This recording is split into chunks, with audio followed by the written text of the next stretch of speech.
에브라임이 말을 하면 사람들이 떨었도다. 그가 이스라엘 중에서 자기를 높이더니 바알로 말미암아 범죄함으로 망하였거늘. 이제도 그들은 더욱 범죄하여 그 은으로 자기를 위하여 우상을 구워 만들되 자기의 존귀함을 따라 우상을 만들었으며 그것은 다 은장색이 만든 것이거늘 그들은 그것에 대하여 말하기를 제사를 드리는 자는 소아와 입을 맞추고자 한다. 이러므로 그들은 아침 구름 같으며 쉬 사라지는 이슬 같으며 파장마당에서 광풍에 날리는 쭉정이 같으며 굴뚝에서 나가는 연기 같으니라. 그러나 내가 있을 때부터 나는 네 하나님 여호와라. 나밖에 일하던 신을 하지 말지라. 나 외에는 구원자가 없느니라. 내가 광야 마른 땅에서 너를 알았거늘. 그들이 먹여준 대로 내가 불렀고 내가 부르니 그들의 마음이 분하여 영원한 만나를 빚었느니라. 그러므로 내가 그들에게 사자 같고 길가에서 기다리는 표범 같으니라. 내가 새끼에는 봄같이 그를 만나 그의 영통 거풀을 찢고 거기서 암사자같이 그를 삼키리라. 그릇이 그를 찢으리라. 이스라엘아, 내가 패망하였나니 이는 너를 도와주는 나를 대적함이니라. 전에 내가 이르기를 내가 왕과 지도자들을 스스로 하였느니라. 내 모든 성에서 너를 보내자. 곧 내 왕이 이제 어디 있으며 내 제사장이 어디 있느냐. 내가 분노함으로 네게 왕을 주고 진노함으로 패하였노라. 그러나 내 부리가 공함이 되었고 내가 제사장이었더니 해산하는 여인이 어려움이 그에게 임하리라. 그는 지혜 없는 자식이로다. 해산할 때가 되어도 그가 나오지 못하느니라. 내가 그를 소래 곳에서 속량하며 사망에서 살리니 사망의 제자형이 어디 있느냐. 소가 이르는 땅이 어디 있느냐. 네 주인의 눈앞에서 보리라. 그가 비록 형제 중에서 결실하나 동풍이 오리니 곧 광야에서 일어나는 여호와의 바람이라. 그의 근원이 마르며 그의 샘이 마르고 그 쌓아둔 모든 보배의 그릇이 약탈되리로다. 사마리아가 그들의 하나님을 대변하였으므로 왕을 향하여 끌어들일 것이요 그 언약이 그것들이며 하나님의 받는 내가 알아주리라. 아멘. 오늘 묵상 본문의 말씀인데요. 이제 호세아가 내일 마무리가 됩니다. 그래서 호세아를 통해서 여러분이 어떤 은혜들을 좀 나누면서 왔는지 모르겠습니다. 그래서 호세아를 통한 메시지가 여러 가지인데 호세아에서는 특별히 하나님이 그들을 얼마나 사랑하시는지 불붙는 사랑, 불붙는 하나님, 제목을 붙인다면 호세아에 굳이 제목을 붙인다면 불붙는 하나님의 사랑, 이런 제목을 붙일 수가 있을 것 같습니다. 오늘 본문도 사실 그런 의미에 이제 14장 그 앞에 보면 이제 회복에 대한 이제 이야기가 그려지는데 여긴 또 다시 이제 이스라엘에 대한 그들의 실체를 다시 한번 밝히면서 그럼에도 불구하고 그들을 얼마나 사랑하시는지가 그 구절들이 나와 있습니다. 우리 1절을 한번 같이 읽고 말씀 한번 나누겠습니다. 1절 시작. 에브라임이 말하면 사람들이 떨어뜨라. 그가 이스라엘 중에서 자기를 높이더니 바알로 말미암아 범죄함으로 망하거늘. 예. 자, 에브라임은 누구죠? 에브라임은 그 이스라엘을 상징한 북이스라엘을 상징할 때 에브라임이라는 말을 붙여요. 에브라임이 왜냐면 북이스라엘의 10지파가 모여서 북이스라엘을 이루었습니다. 근데 에브라임 지파는 거기서 가장 강한 지파예요. 그러니까 주목을 받을 만한 그런 지파죠. 왜냐하면 이 에브라임 지파에 여호수아도 있고 또 누가 있냐면 사느드보라라든가 사무엘도 이 에브라임 지파예요, 사실. 그러니까 에브라임 지파에서 아주 걸출한 인물들이 많이 나왔고, 특별히 북이스라엘의 그 초대 왕이 누구죠? 여로보암. 예, 여로보암 1세. 지난주 제가 말씀 나누면서 얘기를 한 건 여로보암 2세죠, 그렇죠? 그러니까 어쨌든 여로보암 1세 이 사람이 또 에브라임 지파 출신이에요. 그래서 하여튼 북이스라엘과 가장 강하고 주목을 받는 이제 그런 지파가 이제 에브라임 지파가 됩니다. 그래서 특별히 에브라임 그 여로보암 1세 때도 그랬지만 1세 때도 나라가 굉장히 강했어요. 그 다음에 여로보암 2세 때도 굉장히 나라가 부강했다고 얘기했죠. 또 군사력이나 경제력 굉장히 부강할 때예요. 그래서 오늘 1절에 보면 자, 에브라임 지파가 말하면 사람들이 어떻게 했어요? 어떻게 했다고요? 떨었어요. 왜 떨었습니까? 그들이 강하니까. 그들이 말을 하면 떨 정도로 그렇게 하는, 그러니까 그들이 왜 강했겠어요? 그러면 하나님이 그들을 강하게 하신 것이죠. 하나님이 강하게 하시니까 그들이 말을 하면 사람들이 막 떠는 거예요. 그런데 그렇게 될 때 겸손하면 얼마나 좋겠습니까? 강할 때 겸손하면 얼마나 좋겠습니까? 그런데 이 사람들은 그들의 그 부강함, 그들의 경제적인 부여, 그리고 그들의 강함, 막 이런 것들이 하나님으로 왔다는 사실을 잃어버리고 어떻게 했어요? 오늘 보면 자기를 높였어요. 보세요. 자, 사람들이 막 떨었더니 그다음에 그가 이스라엘 중에서 누구를 높여요? 누구를 높이죠? 자기를 높이는 거예요. 자기들이 강해지고 자기들이 막 말하면 떠니까 그러면 이게 이 모든 것이 하나님의 은혜다 감사하고 겸손해야 되는데 자기를 더 높이는 거예요. 자기를 더 높여요. 그래서 결국은 자기를 높이는 게 교만이잖아요. 그러니까 이스라엘이 망하는 이유는 뭐냐? 이 망하는 이유는 교만에서 망한 거예요. 여러분 이스라엘이 가난해서 망하지 않았어요. 군사가 쳐들어와서 약해서 망하지 않았어요. 그렇죠? 아수르로 잡혀가고 애굽으로 끌려가고 뭐 발포로 가는 거는 그들이 절대 약해서가 아니에요.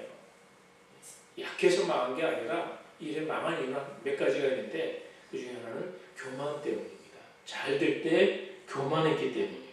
그래서 여러분이 그런 생각을 좀 하시면 좋을 것 같아요. 우리가 잘 되는 것만이 좋은 건 아니에요. 잘 돼도 겸손하면 얼마나 좋겠습니까? 근데 인간의 죄성은 잘 될 때, 잘 나갈 때, 강할 때 겸손하기가 참 어렵다는 거예요. 동의하십니까? 아멘. 인정하십니까? 네. 네. 왜냐하면 사람 어려울 때는요, 어려울 때는 본능적으로 하나님을 의지하고 어려울 때는 겸손할 수밖에 없어요. 그런데 일이 잘 되거나 편안하거나 그냥 뭔가 그냥 이 부유할 때 그때 교만하기 쉽다는 거예요. 교만은 패망의 앞잡이잖아요. 그래서 이스라엘 백성들이 바로 그거예요. 하나님의 은혜로 강해졌고 하나님의 은혜로 부유해졌음에도 불구하고 그들은 자기들이 잘나서 그런 줄 알고 자기들을 계속 높인 거예요. 자기들을 계속 높여요. 그래서 교만하니까 결국은 교만하면 필연 하락의 길로 가는 것이죠. 그래서 이스라엘 백성들은 언제 하나님을 떠나냐면 어려워서 하나님을 떠난 게 아니고요. 이스라엘 백성이 잘 돼서 하나님을 떠났어요. 기억하시기 바랍니다. 이스라엘이 어려워서 하나님을 떠난 게 아니에요. 우리가 참 오해하면 안 되는 거예요. 하나님의 은혜와 복으로 여기까지 왔으면서도 결국은 그걸 자꾸 잊어버리죠. 내가 잘난 줄 알고 내가 힘이 센 줄 알고 그러면 어떻게 돼요? 하나님을 떠나게 되죠. 내가 했다고 말합니다. 자, 신앙생활은 내가 하는 겁니까? 하나님이 하는 겁니까? 하나님이 하는 거죠. 여러분 이제 잘 아시죠? 이제 신앙생활 내가 하는 게 아니에요. 봉사도 내가 하는 게 아니죠. 일이 잘 되면 내가 하는 게 아니라 하나님이 하셨다고 그래야 돼요. 하나님이 하셨다. 아멘. 네. 하나님이 하셨다. 근데 내가 했다 막 그렇게 막 우리는 이제 하고 싶은 생각이 막 들잖아요. 그래서 내가 했단 말을 아는 사람은 다 알아요. 아는데 꼭 내가 했다는 걸 꼭 얘기해야 돼. 밝혀야 돼. 그래갖고 그냥 잘해놓고도 잘한 공이 교만하면 어떻게 돼요? 남이 칭찬을 몰라도 자기가 칭찬하는 건 다 사라지는 거예요. 이스라엘 백성들이 꼭 그런 길을 간 거예요. 그래서 자 5절 6절 가보세요. 그 뒤에 5절 6절 5절 6절 한 번 더 읽어봅니다. 내가 광야 많은 땅에서 너를 알았거늘 그들이 먹여준 대로 배가 불렀고 배가 부르니 그들의 마음이 교만하여 이로 말미암아 나를 잊었느니라. 참 재밌잖아요. 광야에 있을 때 그들은 어땠어요? 광야에는 물도 없고 먹을 것도 없고 무슨 방어할 수 있는 군사도 없고 그때 너무너무 힘드니까 광야에 있을 때는 일이 어떻게 했어요? 하나님 우리 힘 없어요. 하나님 도와주셔야 돼요. 하나님께 그렇게 기도했단 말이죠. 광야에서 하나님 도와주세요. 그래서 하나님이 그때 그들을 도와주신 거예요. 그래서 막 도와주셔갖고 그때 하나님이 알았어요. 그들을. 그래서 먹여준 대로 배가 부르니 그들의 마음. 그 다음에 재밌잖아요. 그래서 하나님이 막 채우고 먹여줬는데 어떻게 됐어요? 그들의 마음이 배가 부르니 어떻게 됐어요? 마음이 교만했어요. 그래서 그로 말미암아 나를 잊었다. 배부르면 하나님 잊기가 쉽습니다. 아굴의 기도를 기억하죠. 아굴의 기도. 내가 배불러서 하나님 모른다. 잘 돼서 하나님 잊기가 쉽다는 것입니다. 그래서 배가 부르면 그런 것 같아요. 배가 부르면 사람 생각이 달라지기가 쉽죠. 그리고 가나안 땅에 들어왔잖아요. 가나안 땅에 들어와서 풍요를 그들이 누리게 됐어요. 가나안 땅에 들어와서 잘 살게 되면서 자꾸 착각을 해요. 그러니까 광야에 있을 때는 모든 것 다 누가 하셨어요? 그때는 하나님을, 왜냐 그때는 절실하게 하나님 의지하고 하나님만 바라봤고 그래서 모든 거 하나님이십니다. 그러고 막 들어왔는데 가나안에 들어와가지고 번성하기 시작하면서 잘 살기 시작하면서 그들이 착각하기 시작했어요. 교만해지는. 그래서 이제는 이렇게 잘 사는 것이 내가 힘이 있어서 그런다. 그래서 그렇게 되니까 하나님이 잊어버리는 거예요. 하나님 망각하는 것입니다. 그래서 우리가 이 이스라엘 백성의 이야기가 아니잖아요, 여러분. 우리가 잘 살게 되면서 하나님의 은혜를 많이 망각했습니다. 인정하십니까? 오늘 교회가 약해진 이유가 있어요. 잘 살게 돼서 그래요.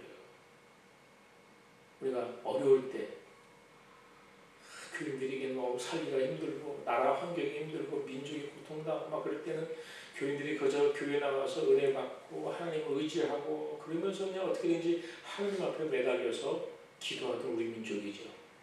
그런데 이제 88 올림픽 이후에 90년대 이후에 나라가 잘 살게 되기 시작하면서 사람들이 신앙이 어떻게 됐어요? 뜨겁지가 않아요. 전에는 하나님 없이는 안 될 것 같이 그런 순수한 신앙이 있었는데 이제는 웬만하면 우리가 얼마나 지금 잘 살게 됐어요. 잘 살게 되면서부터 절실함이 사라지고 그러면서 기독교의 어떤 강력한 기도의 힘 이런 것들이 사라지기 시작했어요. 옛날에 우선 삼각산 기도는 아시죠? 저는 문화촌에 있었기 때문에 삼각산 기도는 자주 갔습니다. 거기 금요일마다 올라가면 진짜 그냥 사람이 파글파글했어요. 막 구석 자리 잡기도 힘들 정도로 막 그렇게 와서도 기도하고 막 그냥 그 삼각산 그 기도하는 그 장소는 굉장히 유명했어요. 70년대 또 80년대 조태기까지. 그런데 지금 기도를 하지 않아요.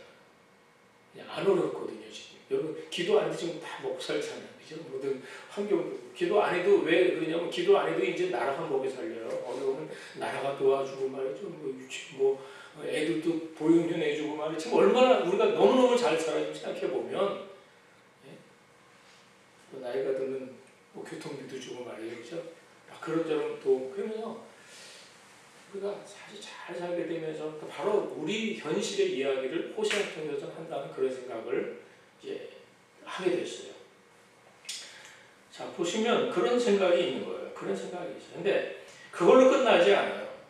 하나님 있고 그걸 끝나지 않고 그 다음에 타락을 하게 돼 있어요. 자, 그 다음에 보세요. 그 다음에 이제 2절 하반절에 보면 그걸로 끝난 게 아니죠.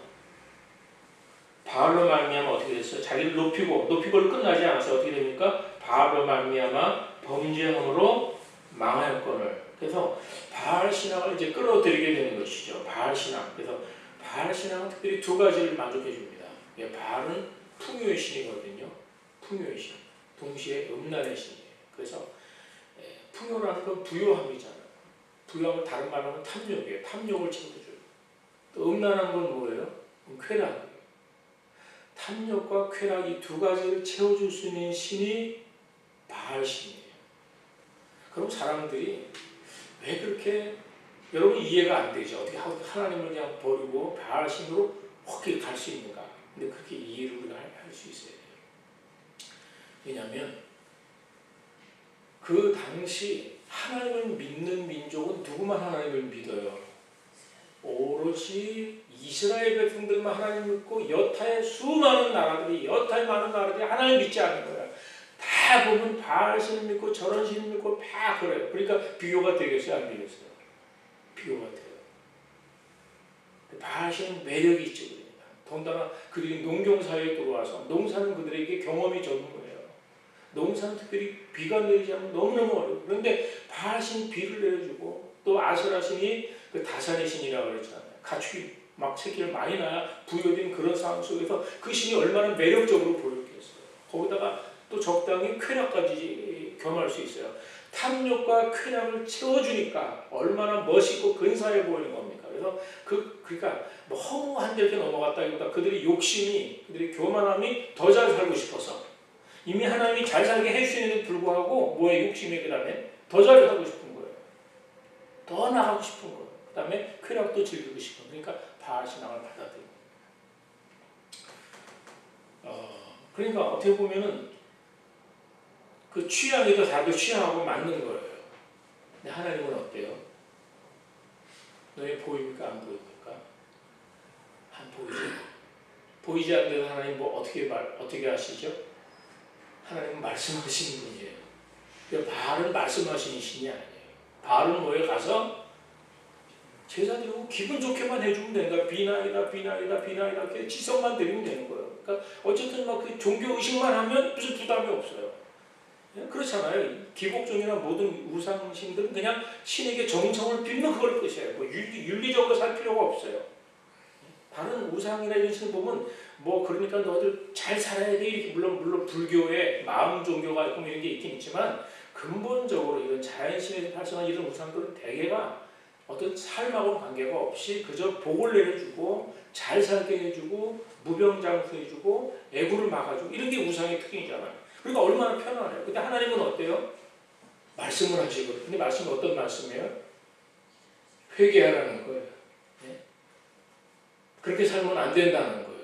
그 말씀을 들으면 찔림이 오고 막 힘든데 이 바알 신은 그냥 멋있는 거예요. 그러니까 얼마나 편안한지 몰라요. 예? 자 보세요. 2절을 한번 보겠습니다. 2절 시작. 이제도 그들은 더욱 범죄하여 그 은으로 자기를 위하여 우상을 구워 만들되 자기의 정교함을 따라 우상을 만들었으며 그것은 다 음장색이 맞는 것이거늘 그들은 그것에 대하여 말하기를 제사를 드리는 자는 속화지와 입을 맞출 것이라 하도다.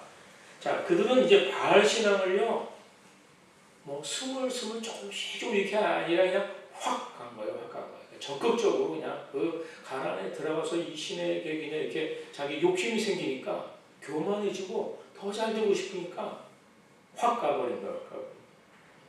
그런데 바알 신앙만 끌어들인 게 아니죠. 바알 신앙만 끌어들인 게 아니라 그 다음에 보세요. 우상을 만들고 그 다음에 또 뭘 했어요? 그 다음에 뭐 하나 등장하죠? 마지막 절에 보세요. 그들은 그것에 대해 말하기를 제사를 드리는 자는 뭐와 입을 맞춰요? 송아지 입을 맞춰요. 그러니까 송아지. 자, 금송아지를 제가 지난주에도 말씀드렸죠. 여로보암이 예루살렘으로 백성들이 예루살렘 성전이 없으니까 북이스라엘 성전이 없잖아요. 갈 것 같으니까 불안하니까 그래서 어떻게 해요? 대체 신앙을 만든 거예요. 대체 신앙. 그래서 금송아지를 만들어 놓고 여기 우리의 신이 있다. 예루살렘 안 가도 됐다. 그래갖고 금송아지를 만들면서 다 이런 것들은 이미 다 어디서 배웠겠어요? 다 애굽에 있을 때부터 다 배워져요. 그래서 이 사람들은 이제 송아지 신앙까지 그러니까 하나님을 안 믿는 건 아니에요. 하나님도 믿으면서 어떻게 그 다음에 송아지도 믿는 거예요. 그러니까 이스라엘 백성들은 하나님을 안 믿을 수가 없어요. 안 믿는 게 아니라 믿기는 믿는데 하나님도 믿고 송아지도 믿고 좋은 게 좋은 거니까. 그래서 우리가 혼합종교예요. 혼합종교. 하나님은 유일신이잖아요. 그렇죠? 유일신. 근데 세상에 많은 나라는 다 혼합종교예요. 그러니까 그게 좋아 보이니까 자기들도 자연스럽게 그 혼합 종교로 이렇게 가게 된 거죠. 그래서 우리가 왜 송아지 신앙이 그 등장했는지는 여러분이 이제 아셨으니까 어쨌든 주위 나라 사람들은 다 혼합 신앙을 가지고 있더라는 거예요. 다 나름대로 신을 가지고 있는데 그 신을 섬기는 게 여호와를 섬기는 것보다 쉽다 어렵다. 쉽겠어요 어렵겠어요? 쉽다고 제가 말씀드렸잖아요. 쉬워요. 예? 그리고 그냥 그게 다 형식적이잖아요. 형식적으로 제사만 잘 드리면 되는 거예요. 그러니까 참 좋아 보이더라는 거예요. 쉽게 말하면. 그래서 근데 여호와 신앙은 좀 어렵다는 느낌이 드는 거예요. 좀 어렵죠. 말씀하시니까 어렵고. 단순히 하나님이 그냥 가만히 계시는 분이 아니고 말씀하시고 말씀만 하시는 게 아니라 우리가 말씀대로 살지 않으면 어떻게 해요? 또 심판하시고 막 진노하시잖아요. 심판하시고 진노하시고 그런데 또 마음에 또 하나 안 드는 건 하나님은 보여요 안 보여요? 안 보여요. 사람들은 보이지 않는 거에 대해서 그런데 다른 이방 나라 신들은 다 보이는 게 있잖아요. 금송아지든지 뭐 불교만 가도 삭가모니가 있고 뭐 이렇게 다 보이는 걸 이렇게 했는데 그러니까 이래저래 그냥 그들의 신앙이 이렇게 그냥 이렇게 확 과버린 거죠. 그래서 하나님은 말씀하시는 분인데다가 죄를 지적하기도 하고 또 잘못하면 또 진노하는 신. 여러분은 어떻습니까? 여러분 혹시 신앙이 이제 어떨 땐 신앙생활하면서 왜 이렇게 예수 믿는 게 힘드냐 뭐 이럴 수 있어요. 그렇게 생각하시는 분 혹시 있어요? 하나님 참 힘드신 분이다 그렇게 생각하시는 분 있습니까? 물론 그런 분은 여기 안 나오셨겠죠. 예. 자, 복음은 물론 이제 이게 구약과 신약하고 좀 다른 거지만 그런 생각을 우리가 합니다. 우리가 하나님 뜻대로 살려고 하면 물론 걸리는 게 있어. 한두 가지가 아니에요. 신약에 와서는 오죽하면 구약보다 더 힘들죠. 왜냐하면 구약에서는 그냥 뭐 하지 마라 하라 이렇게 구분이 딱 되는데 신약에 들어오면 하라 하지 마라 정도가 아니라 마음의 중심에 그렇죠. 마음으로 음욕을 품고 다 이미 가늠했다고 말이죠. 그러니까 신약에 오면 차원이 훨씬 더 깊어지는 거죠. 더 깊어지는 거예요. 그래서 그런 생각을 하면 이제 우리가 신앙이 어려워지기 시작하는데 그래서 우리의 신앙의 초점은 언제나 어떻게 되어야 되냐면 율법이나 그래서 말씀하신 그 어떤 기회 하나하나가 아니라 그걸 주시는 하나님이 누구신지를 아셔야 돼요. 그걸 왜 그렇게 그 말씀을 주시는 줄 알아야 돼요. 그걸 모르고 하나님을 모르고 그냥 어떤 율법, 어떤 제도, 어떤 이런 것만 생각하면 그렇죠. 그러나 그것을 주시는 하나님이 왜 그것을 주시는지를 알면은 달라지는 것입니다. 그래서 두 가지 현상이 나타나죠. 힘들면 신앙을 버리든지 아니면 그냥 적당히 믿든지 둘 중에 하나예요. 그러니까 적당히 믿는다는 얘기는 그냥 편하게 믿자. 철저하게 믿지 말고 편하게 믿자예요. 자, 우리가 호세아 시대에 이 사람들하고 우리하고 뭐 어떤 점에서 같으냐면 지금 오늘날도 하나님에 대해서 철저하게 하나님의 그 마음을 알아서 그분의 은혜를 따라 순종하며 살자 이게 아니라 점점 신앙이 어떻게 해요? 이제 형식적이 되어가면서 편리한 쪽을 추구하게 되어 있어요. 편리한 쪽을 추구해요. 하나님 우리가 믿는데 어떻게 하나님 버릴 수는 없잖아요. 하나님 버릴 수는 없지만 그러니까 믿기는 믿는데 신앙을 하나님 중심이 아니라 자기 중심의 신앙을 끌어온다는 거예요. 자기 중심의 신앙, 그래서 자기 편할 대로 변질되기가 쉬운 것이 오늘 호세아 말씀을 통해서 오늘 우리들에게 하나님이 말씀하신 것이라고 기억하시기 바랍니다. 자, 우리가 편하게 믿는 거에 길들여지면 돌이키기가 어려워요. 신앙은 보수적인 게 좋습니다. 보수적이면서 자유해야죠. 보수적인 것도 없으면서 자유하기만 하면 그 자유함이 잘못되면 방종함으로 가기가 좋습니다. 예수님이 십자가에서 우리의 모든 죄를 다 용서하셨으니까 그러면 우리는 자유하죠. 근데 그 자유함을 잘못하면 그냥 내가 무슨 일을 해도 하나님 다 용서하셔. 자, 사람들은 하나님 우리 죄를 용서해 준 그 자유함을 이상하게 받아들이는 거예요. 이상하게 받아들여요. 그래서 나는 자유하다 그러면서 이제는 별로 죄의식도 없이 아파하는 것도, 그러니까 회개가 점점 사라지기 시작하죠. 우리가 주일마다 참회 기도 시간이 있습니다. 매주 참회 기도를 하니까 이게 무슨 참회 기도를 해야 되지? 어떨 때는 형식적이 될 수도 있는데요. 우리가 어떤 걸 참회를 해야 되냐면, 우리는 뭐 도둑질을 하거나 뭐 크게 무슨 뭐 나쁜 일을 하거나 뭐 그러지는 않을 거예요. 근데 사실 이기적으로 살아가는 것은 하나님께 큰 죄입니다. 받아들이시겠어요? 그렇습니까? 이기적으로 사는 거예요. 하나님의 나라 백성이 이기적으로 사는 거예요. 구약 시대가 하나님 나라는 공동체로 사는 거예요. 공동체 정신이 결여된 채 이기적인 욕심만 채우고 살았기 때문에 하나님이 원하시는 그 공동체가 세워지지 않은 겁니다. 그래서 아모스를 통해서 계속